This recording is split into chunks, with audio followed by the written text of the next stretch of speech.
Mike, he popped in that tape and played it, and I was in shock. I was like, oh my gosh, I can't believe I did that.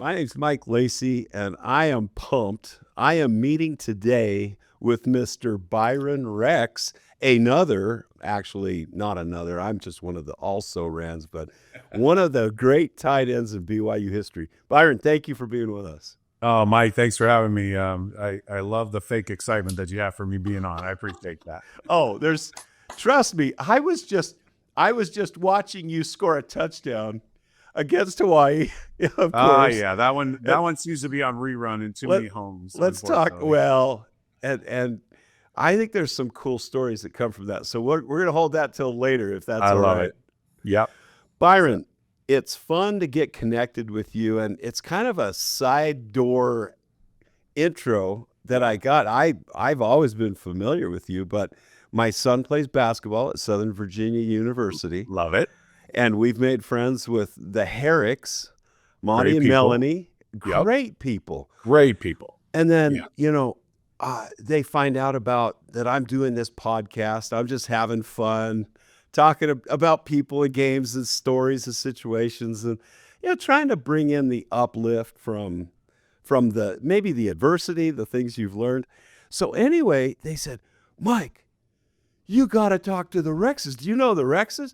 I said, I don't know them personally, but I'd love to talk to them. So Monty, Melanie are wonderful, and they think the world of you.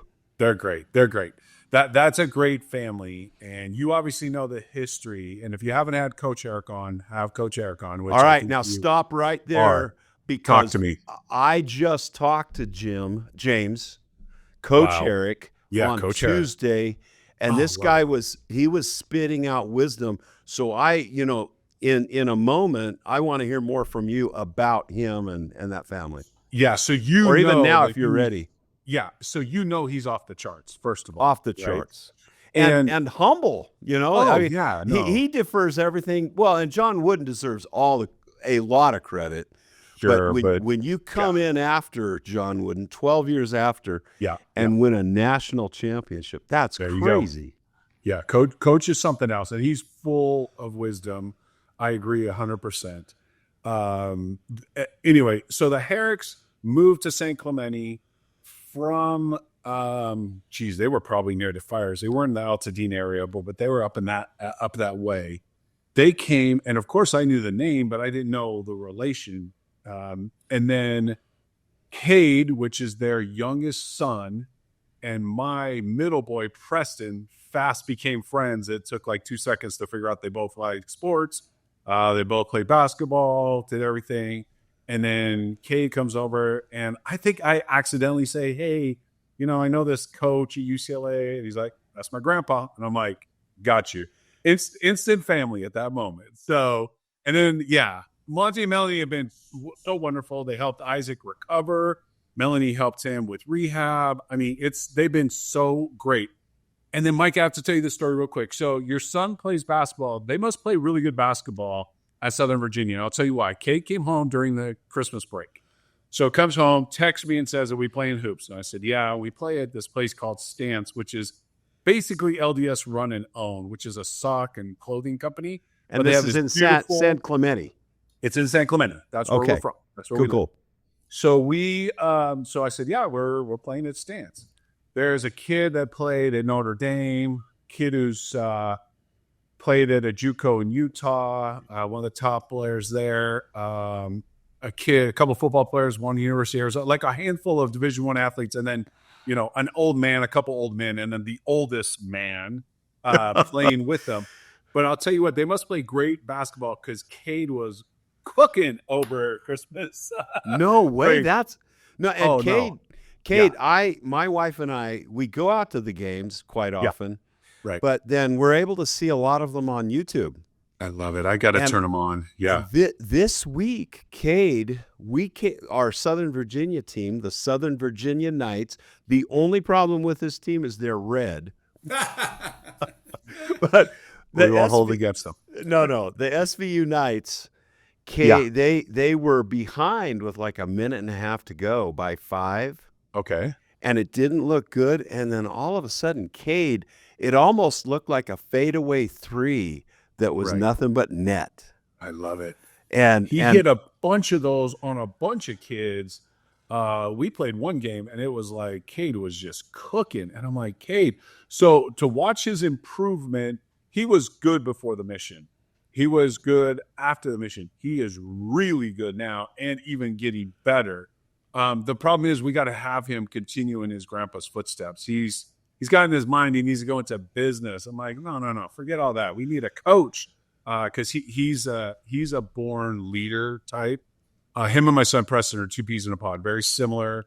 Alphas may not be the biggest guy in the room, but have great personalities, bring the energy. They're all of that. So and they speak very highly of your son. So the Herricks are awesome people, and the coach is second to none. Still super bright too. Like every time I see him, he'll phone me up out of the blue and like leave me a message. Byron, I'm calling to talk to you. You give me a call. Got you, coach. So he wanted to know all about Isaac and where's he going this and NFL that, and he's got connections, but he's the best. They are the best, absolutely the best. So, why is I'm passing on? Why do I want to say Rick Barry? Who was that? No, Jerry West. Yeah. Wasn't Jerry West from West Virginia? West Virginia. Yes, he was. And when I got on we were on the line. Now, Monty and Melanie, Monty is James' son. Yeah. They speak like Californians.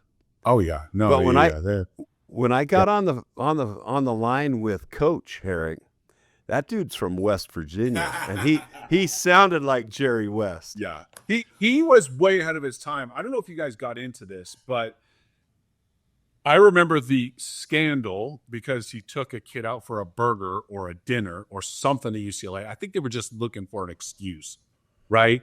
But he takes somebody out to dinner, kids who don't have 2 nickels to rub together, and somehow becomes something in the LA Times and in the paper. And I'm a younger guy, but I certainly remember it because, I followed his career, and then I'll tell you how we met up. Actually, I met him before, but I followed his career. So he got jobbed. It's so frustrating to me. Otherwise, I think he could have had. Now, I'm not going to ever compare anyone to John Wooden, but he would have had a longer runway, probably a few more national championships there if that didn't happen. And then you remember Randy? You remember Roger Reed, right? Of course. Okay. So his oldest boy, Randy, and I were about the same age at BYU. Now, were Randy and Robbie? Were Randy Robbie and is his younger one. Okay, so they weren't twins. They're just okay. They were twins. They were a year apart or maybe 2 years apart. Okay. So Randy is, I'm in like the stake young men's presidency as a young married. It's just Amy and I. We bought our first home in Tarzana, California, of all places. We're in the Tarzana Award. And they say, hey, we need somebody to come speak at like a youth conference. So I'm like, Randy, super polished kid, bright, Harvard Business School after playing basketball. Super, super great. So I called Randy. I said, hey, Randy. He's like, sure, I'll come down. So he came down, calls Coach Herrick, who's very good friends with Roger, and we play with our bishop at the time, John Cannon. We play LA Country Club. This is how bad it was, Mike. I probably played golf 3 times in my life. Not exaggerating.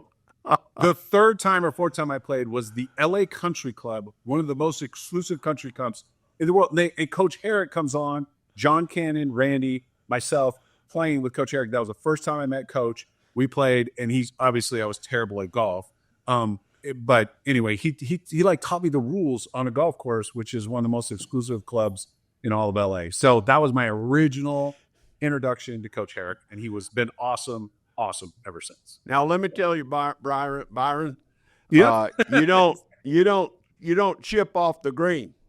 He had to tell me. I remember teeing up, and he was like, "You're too far in front of the." I don't even know what they call them, right? This sort of things. Like, The markers, whatever. Yeah, on the markers. He's like, "You're a little bit in front of the tee markers." I'm like, "That's right. That's a rule, coach. Thank you very much," and just swung away. So anyway, isn't it funny, Byron? I don't know. This is just a sidelight, but the rules of golf help you play way better, and they actually work to your advantage when you use them properly.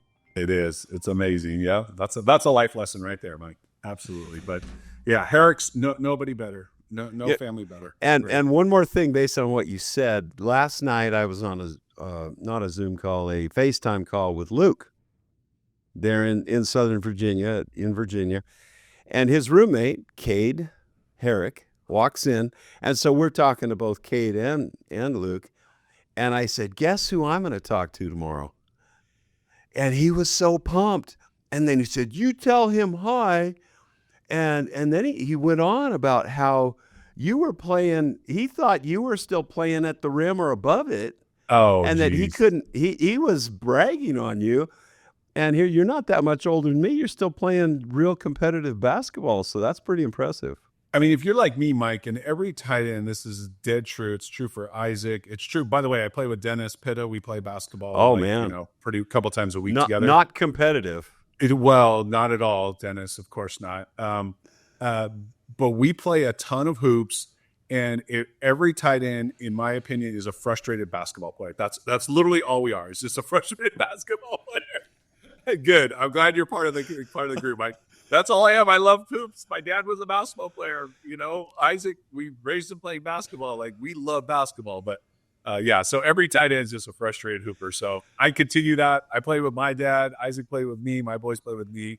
And Cage is one of our boys, so we play with him. So, yeah, it's tons of fun. I just get up and down. I do it for exercise now, but it's a load of fun. That's great exercise if you can still do it with your knees and everything. Tom Holmoe was a teammate for at least 3 years of my, 3-year redshirt program I had at BYU, so we were there for a while. But Tom, when he was coaching at Cal, said, "Hey, you wouldn't believe how many great basketball, small forwards, even power forwards in NCAA, they'll recruit into the NFL, just fresh because tight ends are pretty versatile and if they know how to play ball." Yeah, the guys that can. We've played with a lot of the kids. BYU, they come down and thrown with John Beck. They've stayed in our home. They've been around. There's a lot of kids. I say Kyle, that's the dad. Chase Roberts can really play. Puka's an incredible basketball player, like second to none. I mean, a lot of these kids can play, and they've come in our home and played at the Stake Center with us and run up and down. So we get a lot of hoops in when the boys come to town. So I'm envious. That sounds like a lot of fun. It's a ton of fun at the Rex home. And there's so many things to talk about. One more thing, frustration in basketball. It too was my favorite sport. Yeah. My father was a professional baseball player. I loved football. I went to Cordova High School outside Sacramento. Yeah, wow. And we had a wonderful football program and baseball program back then. But my love was basketball. My problem was I was the football player.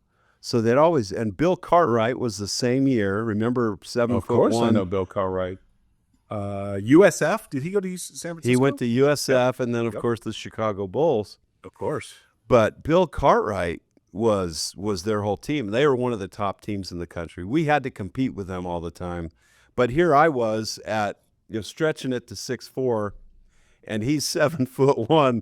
It was a weird call, to do all I could. And I could jump, but I was barely hitting his elbow on his jump shot. Yeah, no, that's awesome. Yeah, we still love the game. I hate to say it, but I have said it before, so this is gonna be nothing new. Like, it will take, unfortunately, some injury, and then I'll have to hang it up. I've had a couple people around town play in their 60s, so I'm trying to make it. I got a couple more years to go, so I'll try to make it at least that far. Keep it up, brother. That's a good sport. Yep. I love it.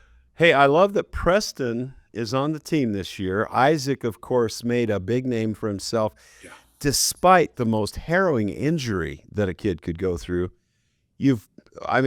let me just confess one thing about our home. Our family is, we love each other. We have a lot of fun. When it gets competitive, it's competitive. And sometimes the basketball games at Thanksgiving time turn into almost brawls. But we also do things. There was one time a couple years ago when we were in a fantasy football league in the NCAA. Oh, nice. And Yeah. my wife Diana picked Isaac Rex Okay. as her tight end. And she wasn't always on top of things, except when we were watching BYU games, which was always, or when, people are talking about their stats. And so you and your wife, what's your wife's name? Amy is my wife. Amy Rex. Amy. Yep. Well, you and Amy have some competition because my wife was calling Isaac my boy Rex every time he scored a touchdown. How'd my boy Rex do? Well, yep. Well, she can have all the good parts. We'll take all the blame. I'll take all the blame for all the bad things that Isaac does. So she can have all the good comes from your wife, I'm sure. But yeah, there's a lot of There's a lot of fathers of success. Is that how it goes? So yeah, when Isaac was doing his thing, it was fun to watch. We had a great time. He was good. Following that tradition is like it hasn't even hit me yet. I know it hasn't hit Isaac yet. But it's fantastic. It's fantastic. We're super, super blessed. And yeah, he had that year with Zach that 2020 year was something special out of the blue, so. And to go last minute, I mean, literally to Carolina. Yeah, I know. And the situation, the circumstances, the what ifs, I don't know if we Cougar fans always have to live with what ifs, but. Well, we do. That's one. That's an interesting story too, Mike. You'll remember we went back to the game. By the way, the fans were fantastic before the game, and by the time they ended the game, they were complete like idiots. It was amazing to see the transformation, and talking and what alcohol will do to you. But that's beside the fact. Maybe their team was imbibing as well. I don't know what it was, but they were so fantastic going in, and then coming out, I was like, "What happened? Where did all you guys go?" Anyway, they turned Jekyll and Hyde on us, so we lose that game. And this, Mike, because you're raising athletes, so you don't have to be there in the big wins. And Isaac had plenty of big wins. Preston's had plenty of. We have three boys. Xander's our youngest. They'll, hey, mom, dad, great, awesome, off with sort of with the friends or celebrate. And when Lexi came along, my daughter-in-law, then it was with Lexi. But Isaac had a holding call on a touchdown. People will remember it because it was like early second quarter, first quarter. He was beside himself after that game, and that's when I knew. I already knew this, but it was just confirmed. It never gets too much. Like you as a parent, you and your wife. Amy and myself, you need to be there when they're down. We try. It was last minute. It cost way too much money. Should we go? Should we not? Blah blah blah. That was one of those games I always remember to say, you know what? I'm really glad we were there. And as grown up as he was still a freshman at the time. It was the first big game type of thing where he had played well the whole season. He played well that game. He just had one holding call, which we thought was a little bogus, but whatever. But he was distraught after the game. Who else was upset? Tom was Tom's great, win or lose. I've been in many situations with Tom. He was a GA when I was there. You know him as a teammate. Tom's level this, it's always he a is. 5.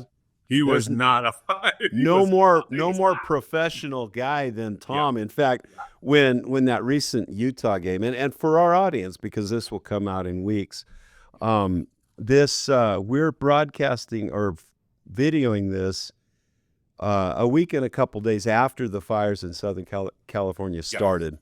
Yeah. And what I know you're in San Clemente, so you're a little bit removed from it, but James Herrick, it sounds like they were all over that Altadena and Pasadena area. Yep, they were. They know plenty of people out there. And Tom's from that area too. So Tom will know people. Tom's a Southern California boy from that Pasadena area. So he would know people. They're devastating. In the Palisades, I have a lady who works for me. she lost her home. Her sister lost her home. Her mother's home was damaged. So yeah, it's tragic, and there's a lot of different things and reasons. We have tons of firefighter friends, and there's all kinds of. But the winds were a factor that just came up like never before, and how they get started doesn't really matter. It's just they're just impossible to knock down. So yeah, a lot of devastation, a lot of time to rebuild. We're rallying in Southern California, and then just devastating. Our prayers go out to everybody who suffered. I feel likewise. I was born in Inglewood, and we lived there until we moved to Northern California. So love Southern California. The culture, the weather, the communities are you can't beat it. No, we're born and raised here, and my wife was born and raised on the other side of LA in the San Fernando Valley. And so this is home for us. I'm the oldest of 8, Mike, and I have a brother in Fresno, and everybody else lives within 45 minutes of us between San Clemente and Long Beach. So it's home. My parents still live in the same house I grew up in. So wow, it's home. Prop 13 or whatever it was, you can't afford to sell your house, right? You can't. Yeah, you definitely can't afford to do it now. Man. Hey, what I wanted to say though about the timing of this is, and the professionalism of Tom Holmoe is, and it's interesting that he was beside himself at that Coastal Carolina game. I was unaware of that, but I can imagine why. I mean, we turned heaven and earth to get out there just to play a good game. And that effort wasn't reciprocated. Yeah. And he when I say beside himself, Tom's always a professional. He was just very quiet on the bus, like head down, not head down in a like hanging his head type of way, just stoic like Tom, and usually he's great. We were just at the bowl game in San Antonio, and he and I were on the field together talking away on different things and stuff. So, yeah, I know Tom's been great. He's been a friend for a long time. He was a GA when I was a sophomore at BYU. He was a GA under LaVell. So we've known each other for a long, long time. He's great. Awesome, awesome guy. We were at the game in San Antonio, too, and just by chance, I ran into him 2 or 3 minutes before the game ended. Great. I was just going to the restroom before we were going to hang out. And he was running down to be on field, and love Tom. But I wanted to make a contrast because you may have seen, and I don't know. We'll edit this out if it's not worthy. If it's not worthy of talking about, but it was so interesting to me, that Utah game, and what happened after that Utah game. Yeah, with their AD, right? With their AD. Now, hey, as a Cougar fan, I was beside myself. It was so exciting. Very rarely have we had a comeback that's so dramatic, because we were under a whole bunch of 8 balls or behind a whole bunch. Yeah, we were. And I can understand Kyle Whittingham was a teammate, so I'm sure the other side of the field was equally frustrated and perhaps angry, but as Marc Harlan made his rant, and we don't need to talk about that much, I thought of Tom Holmoe, and I know beyond a shadow of a doubt that Tom wouldn't have been there. No, Tom, that's not Tom's style. He would never. And again, this is just a private observation that I had with him at Coastal Carolina. Everything else, and publicly, if he even said anything after the game, which he probably did to whoever, I'm sure he was professional as could possibly be. So, no, Tom is a competitor, deep competitor now. So I don't ever want to mistake that part of it. Like he'll compete with the best of them, but he's also always a pro. By the way, were you at that Utah game? Were you at the game? No. Okay, so you watched it. Yeah, I heard some people. Isaac went to that game, and he said the energy was really funny the whole night, and obviously, at the end. But he's only been a player against Utah, right? He's never been to. He was recruited by Utah, and the Whittinghams are great, by the way. We love. Kyle's wonderful. They were great. They've been great to all my boys. Fred was my coach when I was a linebacker. Right. Yeah. And we know like the brothers, the Cravens, right? The sister, their husband, because he came down to BYU. Like it's a very small world. And Freddie was a teammate of mine when he was good people. My gosh. Great teammates. Great teammates. The best. And I think and I thought Kyle handled himself, just like a real linebacker coach, son of his dad, would handle himself. So that never surprised me. The AD probably should be a little more professional, but you know what? It's all good. I totally get it. It hurts, man. I'm telling you, those some losses hurt a lot worse than others, and that one felt I could see that one hurting a lot worse. And the way Isaac described it is like people were distraught to that stadium. I was like, oh, so he's like, it was interesting. Share a little bit more, because I love a father who's played tight end. Yeah. And you had your ups and downs. I mean, everything wasn't always rosy for you. Yeah. And yet you were part of some great teams and had wonderful teammates, and you contributed in great ways. And so here your son is feeling really bad about a holding call, distraught. I mean, tell us a little bit of that. How did you handle that as a dad and as a peer, a football peer? Yeah. Mike, that's a great question. We've always used football as sort of this life metaphor. We've always used it to teach eternal principles, gospel principles. There's not a lot of separation, right? When people say, God, family, football, like that's the Rex's, pretty straightforward. We keep it sort of simple. But like getting knocked down and getting back up, right? As simple as that is in football, not everybody goes through that, but that's a life lesson that, and the Savior is the one pulling you up. However you need to get up, he's there to pull you up in life.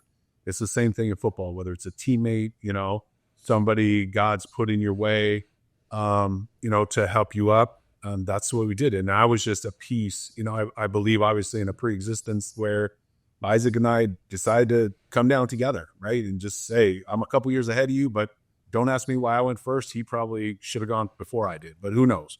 But I just promised I'd help, and here I am to help. And so I think it's pretty simple. I don't try to complicate it or overthink it. But those are life lessons. And there's a million of them, from hard work paying off, knocking down and getting back up, being a great teammate and helping other people when they're not at their best, being a leader in all situations, choosing the right, like all those eternal principles were all taught, from LaVell, right, to Kalani. Bronco has been a part of our life in that sense, even though we never played for him, but he recruited my boys, who I love, and teaches the same exact thing.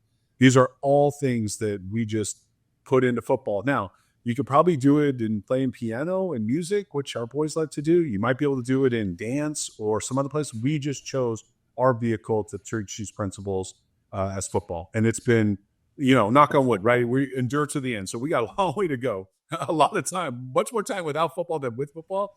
But we have a grandson now. Isaac has a son, my grandson, Luca, and he married an athlete, Utah, unfortunately, but awesome. She's awesome. She's great, and she comes from a very athletic family. NBA volleyball players, like just tall, long people. But Luca, my grandson, will be taught the same lessons, eternal lessons, probably through athletics as well. So that's the way I see it, Mike. I don't know how you see it, but that's how we do it in the Rex home. No, you're totally wrong. No, hey, listen, you said something that really intrigues me, because my wife and I mean, we're living in times which are tough. Yeah. And for me, football does teach those life lessons. Whether you knocked me down that last play or I knocked you down, whether I won this game or we lost it on a fluke because a punt hit one of our guys. Right. Life happens, all of us. And the beauty of football, and Isaac overcoming, that issue where I'm sure he felt bad, but he didn't need to feel bad. Where I'm going is, a lot of kids nowadays sometimes kind of meander off the path for a while. You know what I mean? And I, as a parent, I love that child. And I know God loves that child. Yep. More than I do. For sure. And so we like to say it's a 10,000-year plan. I like it. I mean, I've hiked around in the Sierra Nevadas a lot, and I love up there around Tahoe, but there's some times where I led people astray. But anyway, we can all get lost, but I don't think anyone ever quits on us. And it's important for us as parents to never quit. I mean, look at Isaac.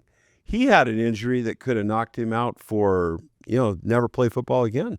Yeah. And yeah, he fought back from that. That was tough. Amy tells a great story about my wife. She talks about the blessing that Tom, Brian Santiago, and I gave Isaac in the Coliseum against USC, after that horrific injury, while he's right before he lays down the x-ray table. And we had, I think Brian or Tom went to go get some oil, and then Brian, and I administered, Brian administered, and I blessed Isaac. So anyway, it was just fantastic. It's those type of things that, will live forever, etched in a book or a memory or whatever, as, a journal, that hopefully will last eternities for our family, that can be passed down. That, football was the vehicle, but the lesson was 100% eternal, Life principles. You're almost as wise as Coach Herrick. No, he's got a few years on me, and he's got a lot more experience. That guy. I got a long way to go, but he's full of them, isn't he? He witticisms, little words of wisdom. You could tell that he and John Wooden are of the same cloth. Oh yeah, he's seen it all. He's great. He's great. Yeah, no, we have, but that's I don't know how. Mike. Look.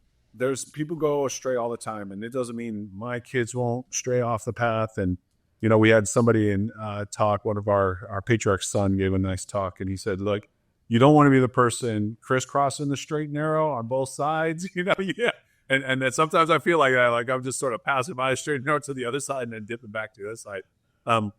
So that happens. But you can always go back to, hey, I overcame that injury. I overcame that penalty. I overcame that loss. I overcame that play. I overcame that game, and say, you know what? If I can do that, I can do hard things. I can do this, whatever it may be. Let me share that story Mark Wilson told. Oh yeah, tell me please. No, seriously. In what was it? 1980 was the Miracle Bowl. So 1979 we were undefeated. Yep. And we went into the Holiday Bowl playing Indiana. Okay. Lee Corso. Yep, of course. Yeah, it was Coach Coach Corso. Yep. And we dominated the game. I mean, it was kind of the reverse of the SMU game, and it had a lot of parallels with that Kansas game that BYU played this year. Because, very interesting. They're punting. We had them down. We had them in good – we were going to get good field position. And all of a sudden, their punt comes down on one of our. He shanked the punt. Yeah. Hey, better on us. We're going to be on inside their territory, but it hits one of our guys, bounds into someone's hands, and they score. And all of a sudden, it's a game. And then at the very end of the game, Marc and our whole offense drive the length of the field. We're down by two. There's less than 20 seconds left. We're on like the 3, 5, 8 yard line, somewhere right in there, right in front of the goalpost. Yeah. And now we're just lining it up to kick a field goal. We could have scored. We could have scored to win, but the field goal is enough to win.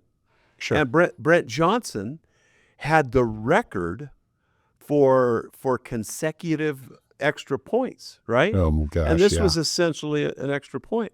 Yeah. So we had Brent on weeks before that, and then we had Marc on. And Marc told the story, Mike, that wasn't on. Brent Johnson took it all on himself. I'm sure, yeah. He was more distraught than any athlete I've ever seen. Good I can man. Imagine. Yeah. And so the final part that Marc likes to share, and there were some kind of miraculous things that happened afterwards that kind of confirmed to Brent that he was going to be okay. Yeah. But Marc said, hey, Brent, I threw 3 interceptions that game. Yeah. We fumbled 2 punts, and we had that fluke punt that hit one of our guys. Yep. And there were so many other things that caused us to be in that game in the position where, you were there. So it's a team sport, and it's a beautiful thing when we have a team sport. We can all hang with each other, and sometimes we fail and we learn. Yeah. Well, we have this, Isaac and I have similar stories. So 1991 Holiday Bowl against Iowa. Ty Detmer is a senior. He wins the Heisman his junior year, comes back for his senior year to play with us, right? We're a bunch of young yahoos, like all his great receivers. Chris Smith is gone at this time. I'm now the new, rookie tight end. Don't know what I'm doing. Marc, Matt Bellini's gone, right? A great running back, pass catcher. I mean, you name it. Like all his veterans were gone. So he comes back with a bunch of yahoos, like a young kids. We go 0-3. We're UCLA, Florida State, Penn State, 0-3 right off the bat. My junior, Ty senior, we fight back, do great. We end up in the Holiday Bowl, which is awesome, against Iowa, who's a top 15 team. We're driving down the score, same thing. Mike, we're going to score. Like, it's no problem. I run an over route, and I'm like, I'm double. I could feel the linebacker kind of underneath. I'm like, Ty's not going to throw it to me. There's a back kind of in the flat, looks a little open. Maybe he'll do the check down. And I feel the safety kind of coming down, and he zips one in me. And, I'm not a long tight end. I'm not very long. But it goes right off the tip of my fingers, interception in the end zone, Iowa. Game ends in the 13-13 tie. That's Ty Detmer's last throw in college. And Byron. I'm like, whoa. You know what I mean? I'm distraught. But Ty comes over to me in his wisdom. Roger French, other like, dude, get your head up. You got a lot of football left. I had another year left, blah, blah, blah. Coach Chow, great to me, wonderful. Isaac goes against Oklahoma State, right? Oklahoma State he's playing. That is his last game. We're going into overtime or in overtime. Isaac catches the ball. Great play by the defense strip. That's Isaac's last. And my son Preston is there. And again, glad we're there. Amy and I are there to console him. That's Isaac's last play as a senior at BYU. So, like, you don't know how it's going to go. You don't know how it's in. And then, we could say anything about the Miracle Bowl and Clay Brown throwing, the Clay Brown catch and all that. Like, it just, you never know how it's going to go. But there's always a tomorrow. You get back up, saddle it back on, and go for another day. But like, hey, there was one season that I had that ended that way, and Isaac's ended that way too. So, Mike, you just don't know how that's going to go. And it's the great thing about football, makes it so awesome and exciting. But, you're going to have to be a tough guy, cookie, and it's going to make you tougher because it is not for the faint of heart, this game. It is not. So I don't know what it was about my business career, but I still wanted to be in football. Yeah. Tore Me too. Tore the ACL my senior year, so back then football was usually over when you did that. Yeah, ACL, yeah. That's tough. And so anyway, I stayed and got a master's in accounting, and I became a portfolio manager. I was with the Merrill Lynch's and the Morgan Stanleys of the world. I love it. And what I loved about that is it changed every day. It was more like football. Some days the stock market beat me, and some days I felt like I beat the stock market. But weren't you always just looking for that competition? Weren't you always just looking for that adrenaline? Like, look, I get 65,000 in Cougar Stadium, LaVell Stadium. We're not coming to cheer for you when you were making a trade at Merrill Lynch. Just like they're not coming to me when I'm coaching someone on my team or I'm got a sale or we close a deal. Like, they're just not. That's not what's happening. Right. But I'm always looking for that. And, I coach at the local high school. I've been doing it for 10 years, watching my boys go through, because I just, that keeps me grounded. It keeps me where I'm supposed to be. Heavenly Father knows I need that in my life, and I got it. But I've been searching for that, some level of that. It's never the same, but on some level of that for my whole life too. And we live through our boys to some degree. I mean, I can't help it. So I've chased that my whole life, and it's been good to me, and it's been a good chase. It's been a thing where, it gets you up in the morning, it keeps you going, and it fires you up. So, and sometimes you wake up on Sunday morning. Sometimes you wake up on Sunday morning and, dang, we should have beat Coastal Carolina. Dang, we should have beat Kansas. And it doesn't affect me like it did 30 years ago. Yeah. But it's fun. It's so fun to have a team. No, oh yeah. That's great. Hey, look, I still think about the Iowa play. Like I'm just telling you about it right now, Mike, because I can't get it out of my head. And you're right. Sometimes I have nightmares, and I'm almost 60 years old about it. So Byron, I it never remember goes that, away. but I remember that game. Yeah. But I don't. That's what's the beauty of sports. I don't think many people remember Brent Johnson missed a field goal. I don't remember, and I was a huge fan. I'm like 12 at the time. Yeah. 11 or 12. I don't. Huge fan at that time. I don't remember. I don't remember. I don't remember a ball flipped off your fingers. That wasn't you. But I remember your team. I remember you. I remember Ty Detmer. Now, before I have in my little goals here, what I'd like to talk about. I have a heartwarming thing I want to talk about. But before that, I want to talk now. All right. First, Kalani. I love Coach Kalani Sitake's attitude of love and learn. Yep, love it. All right. We love it too. Love it. And I'm understanding it better all the time. As a football player, I didn't quite understand it when it first came out. Like, are we serious? Are we trying to win games? Yeah. It's obvious they are. The love and learn part, what I like about the learn part is when I make a mistake, I'm going to get up and learn. Exactly. Exactly. So, I'm with you. Byron, one of the things we remember about you, brother, is one of your learning experiences.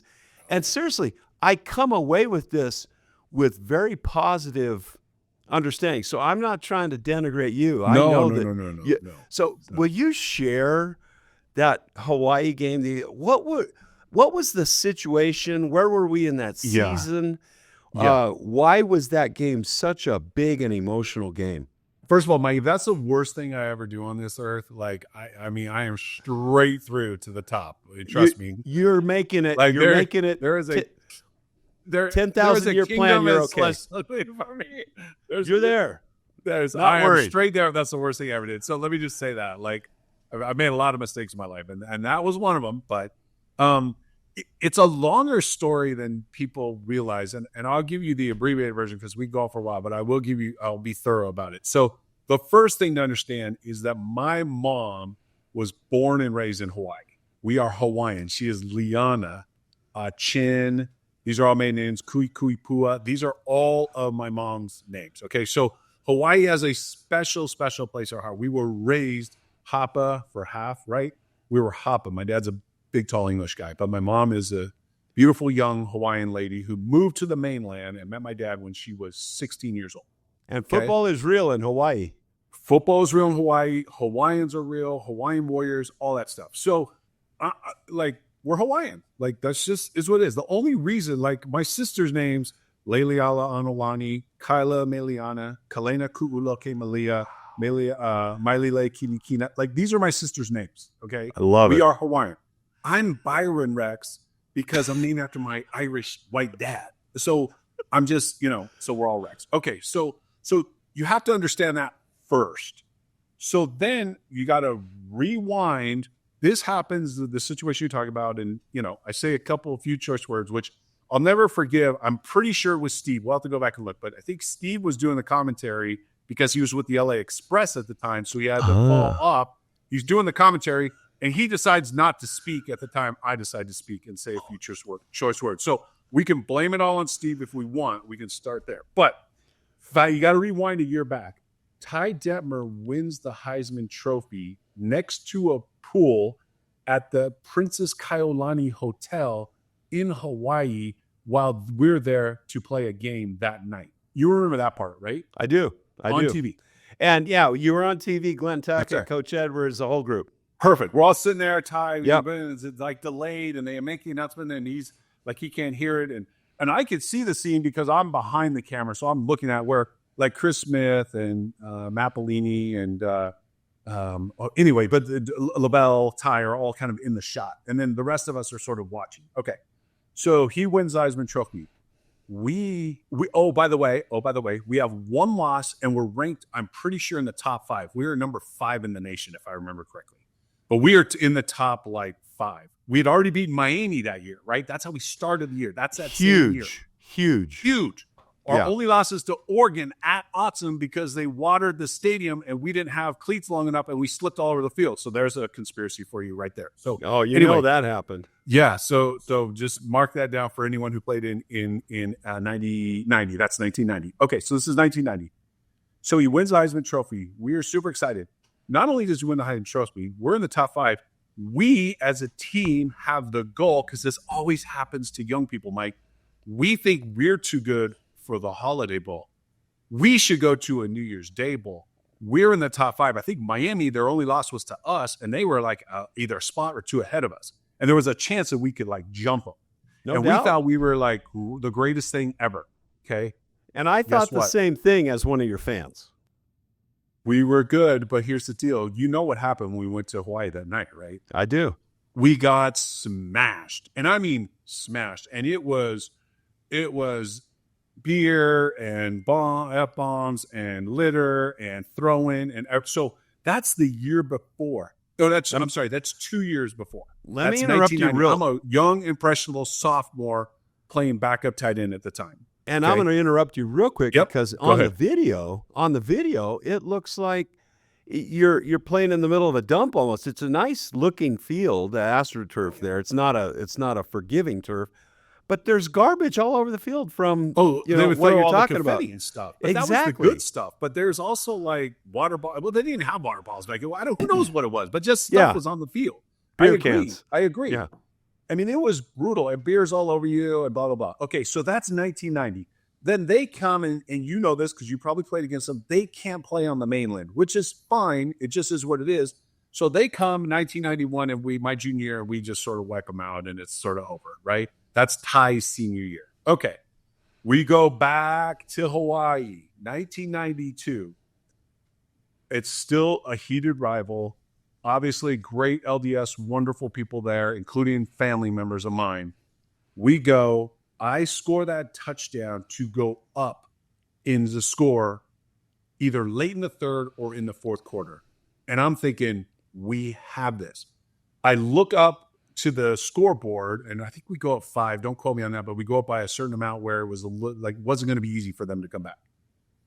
And I pan down, and everybody's shooting me the bird because I'm kind of at the end of the end zone. I'm like a cocky, stupid punk kid, whatever. I know I'm an idiot, but whatever. You were, well, come on, that enthusiasm, scoring a touchdown right there at that point, that's a big deal. That's what I'm saying. Like, it was like, I was an outer body experience. That's what I'm saying. It was like sort of out of body, and I was like super excited.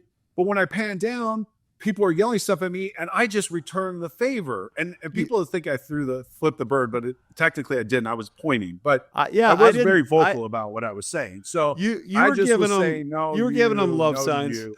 What's that? You're giving them love signs. Yeah, exactly. So I'm just like sort of giving it this, and I say it 3 times nice and loud. Okay. By the way, I have no idea what I said. None. Like, I didn't know. So this blacked out euphoria, high, whatever it was, I was in it and on it. Okay. We lose the game, by the way. So there you go. There's that. I go to the locker room. I don't think I've told this part of the story to a lot of people. I go to the locker room. I'm dead dog tired. You're just, fluids are just drained out of your body. You're just like just a total mess. I'm laying on the floor. And I mean, I'm the last guy to get out of the locker room to get ready to go on the bus to go to the plane. And LaVell gives me a little tap, kind of a kick, because I just remember being down. It was kind of a nudge, and I don't know if it was his knee, his leg, his hip, or whatever. He nudged me. He says, "Hey," and think about this, Mike. LaVell Edwards says this to me in Aloha Stadium after this game. Says, "Did you curse on the field?" He says that to me, and I was like, "So, I'm a smart kid now. I'm real smart. So of course I say, no, coach, I didn't do that." And he goes, "Well, I just got off my radio show." So he does a post-game radio show, right? And all the callers were asking about what you said on TV. Then I was like, uh-oh. I didn't know I did. Mike, I didn't know I did it. I promise you, I didn't know. I go to my grave and tell you, I didn't know what I did. So then I get back to, you go back to the hotel room, and this is before cell phones, and there's a blinking light on your phone because you have messages in my room. So I pick up the phone. It's a message from my mom. my grandma, and a couple of my roommates. You know Lemma Harrington, Al Harrington? I remember him, yes. Yeah, so yes. Lemma does like TV now, Channel 5 up there. Anyway, does the jazz game. Handsome young guy. Yeah, cool. And awesome. Is he Hawaiian? Is he Hawaiian? Yes. Okay. He's Hawaiian, Samoan from Hawaii. His dad was a great entertainer, by the way. But anyway, so he leaves. I get a message from him. So he's not on the trip. He's redshirting that year. I think he was banged up. So he's back in Provo. And mind you, this is 2 a.m. back in Provo. This is late. We stayed up I too late to watch you. Go ahead. We stayed up late to watch you. I still don't know. I was there with you. I still don't know what's going on. So we go on a plane, and LaVell comes back to the plane, which he never does. He's just sitting up in first class doing whatever. I'm exhausted, so it's just a plane right back. And he says, hey, come see me in my office on Monday. I still don't know what all the fuss is about. I'm just like, what? Now, at this point, I know I've probably done something not right. Amy is my fiance at the time. So she's left me a message and saying, hey, this is pretty bad. And I'm like, okay, whatever. Everyone's making a big deal out of it. I'm still oblivious. Back then, you don't have to record, which is, thank goodness, we didn't have the internet back then. So that's a good thing. But Alema tapes the game for us. So I don't get home till Sunday afternoon, Sunday night, and he goes, you got to see this. Mike, he popped in that tape and played it, and I was in shock. I was like, oh my gosh, I can't believe I did that. I had no idea, Mike, that I had done that. So I was like, uh-oh, this is not good. And back then it was, in the paper and, blah, blah, blah. Shirley, was Shirley around when you were around? Yes. Okay, so you love Shirley. She started while awesome. I was there. Yes. Amy, she's wife. Coach Edwards' primary secretary. Yes, I should. So Shirley's there. She did everything for us. And my wife, Amy, write the apology letter to like the Daily Universe and Salt Lake Tribune. They suspended me for the next game, which is Utah State, which we won. And I thought maybe if it was a bigger game, I might not, I guess, whatever. LaVell brought me into his office. He was wonderful. He was great. He said to me, hey, I said, Coach, I'm sorry. I really didn't know what I did. I apologize. I know I done wrong. He's like, I'm going to have to suspend you for a game. I'm like, okay, no problem. And I said, yeah, he goes, what? And he asked, what did your parents say? I said, my mom, my mom, she's pretty, she's pretty disappointed. And I sort of dropped my head. And that's it. That's all he ever said. He never said another word to me about it ever again. Coach Chow, who I love, who's one of my favorite people of all time, offensive coordinator for us. Coach Chow sets me up with the radio show, which are friends of his in Hawaii. I go on the radio show, apologize, all the other things. It's like this much of my scrapbook. My scrapbook's only this big, and this much of it is, like all the things that Byron said. But I learned a valuable lesson that kids nowadays have to understand, that I teach my boys. Somebody is always watching. Now they have a cell phone, so it's easy for kids to get it. I didn't get that back then because it was just a different time. I understood it, but I didn't really get it. Now my kids get it. Like, hey, someone may always have a camera. Someone's going to catch you. My kids still do dumb stuff that is up on somehow on my cell phone or whatever, because kids are kids, and that's okay. But my mom was wonderful about it. I mean, she was just, my grandma was great about it. My grandma Liana, she was wonderful. So everybody was great about it. It blew over. A lot of people talk about it, but I learned a valuable lesson that people are always watching. The influence that you have, especially on kids, at the time, and still people will still bring it up. But I use it as a learning tool for me to teach others that, hey, sometimes you're going to do some dumb stuff. You're young and dumb, but it's going to be okay. Everyone's going to forgive you. Your Heavenly Father's forgive you. You're going to move on, and life is going to be just fine. You know what I mean? So it absolutely is. And it's interesting. I know this doesn't apply to you as much, but we had Isaac and Preston on. Yeah. And Vi, he can turn a story and tell it so well. Oh, he's the best. But he was telling the story, and he and Jim McMahon and I were on the same teams together. And Jim had a history with Coach Edwards, and we talked with Jim yesterday, and I said, Jim, you know what? I have this strong feeling. I believe, and I softened him a little bit because he didn't disagree. I believe BYU was good for you. And I believe that you were good, or that you were good for BYU. Because if we can't take the people with the tattoos, the people that talk differently than we, the people who've suffered in crazy environments. I grew up in a very diverse neighborhood, and I love that the school seems to be more all-encompassing now. Open. Yeah. Open, yeah. So, Mike, were you a member when you went to BYU? I was when we went to BYU, but I was a convert. A convert in your early teens? In my early, well, more like 10, 11 years old. Oh, okay. But I felt like I joined. I wasn't being told to join. I didn't have to join there. So it felt like it was a real conversion process for me. I was choosing, and it was a step-by-step process because I loved baseball, and Sundays were for going out and playing baseball. And when my sister rode her bike out to, hey, Mike, it's time for church. that was a hard one for me, and I'll bet. But the stories, Mike, are so long of people. You mentioned Northern California, right? Sacramento. We're good friends with the Collies. We lived in El Dorado Hills for a while. Scott's a shining example of someone who comes to BYU, is not a member, and now is a superstar, wonderful. Yes. Been on the high council, done all these things. Like, love Scott. He was on our team.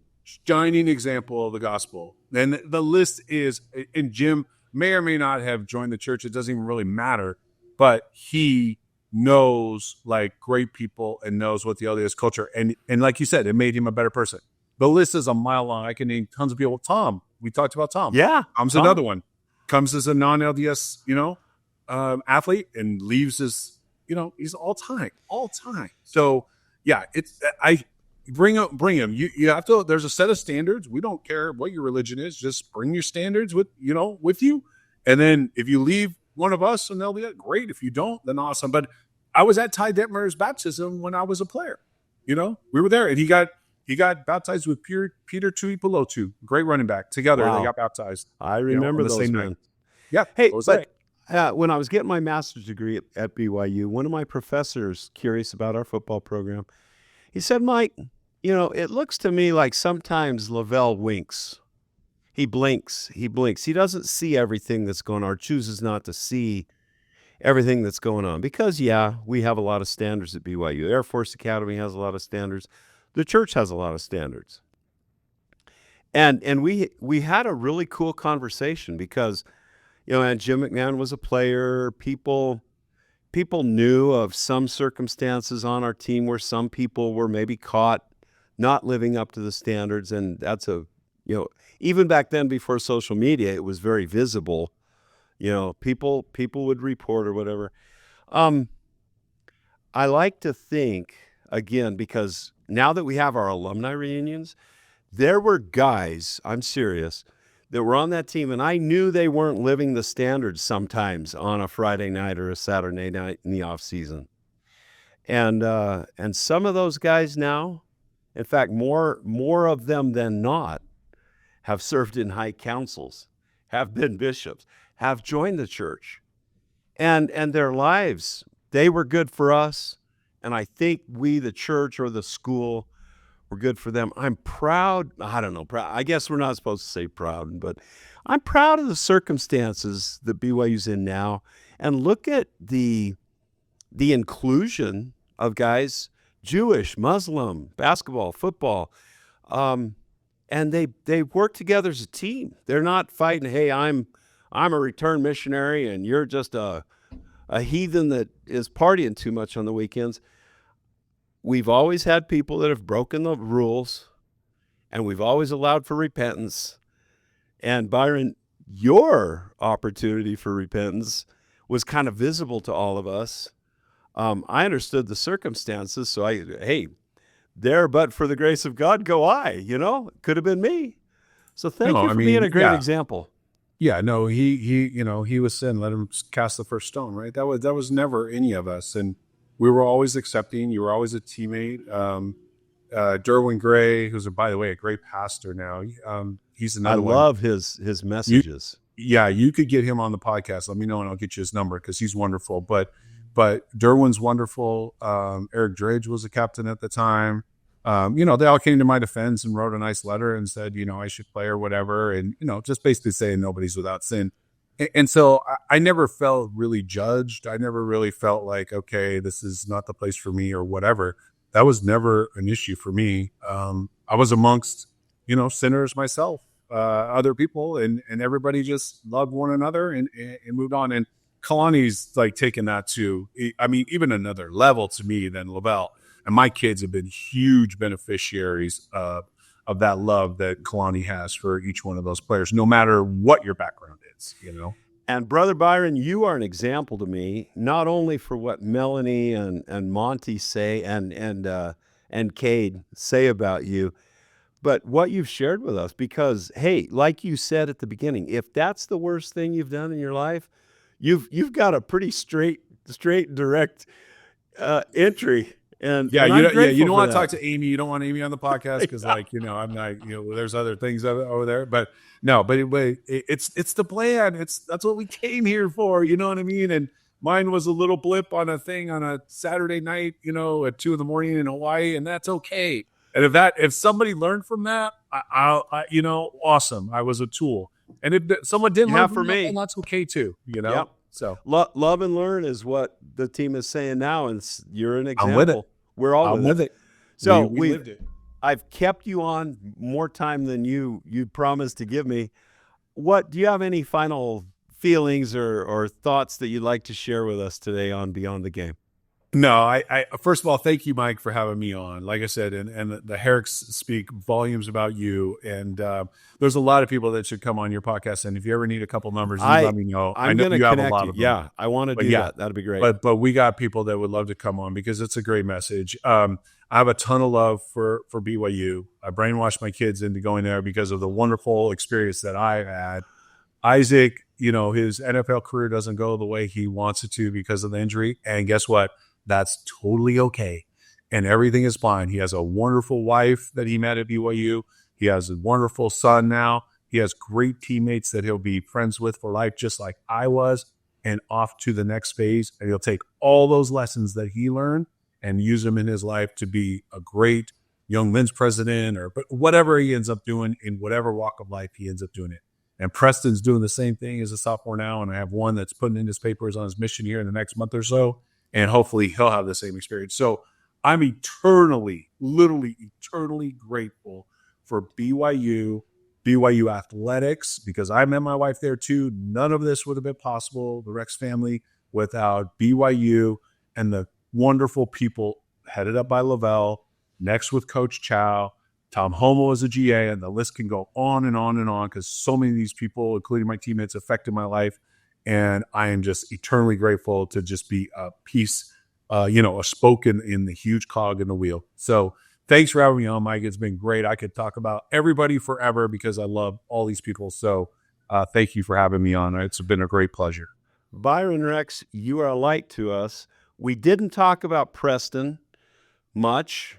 We didn't talk about that destruction that we wreaked upon Colorado. We didn't talk about the defensive backs and how they dominated a great offense. So maybe we'll have to talk again about bring me back coming up on next year. Yeah, yep, bring me back on. We could go through a list. We could start at 1976 was your first year? 75. 75. Fall we of 75. 75, and we could go all the way to 2025, and I could talk about everything in between, and we'd have a great all time. Our subscribers will say, I've had enough.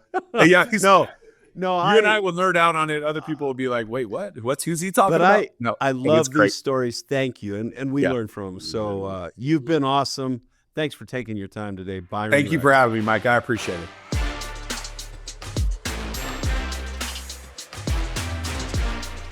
Thank you for watching another episode of Beyond the Game. Remember to click here to subscribe and click here to watch our recent videos. Also, please follow us on social media. And remember, go Cougs.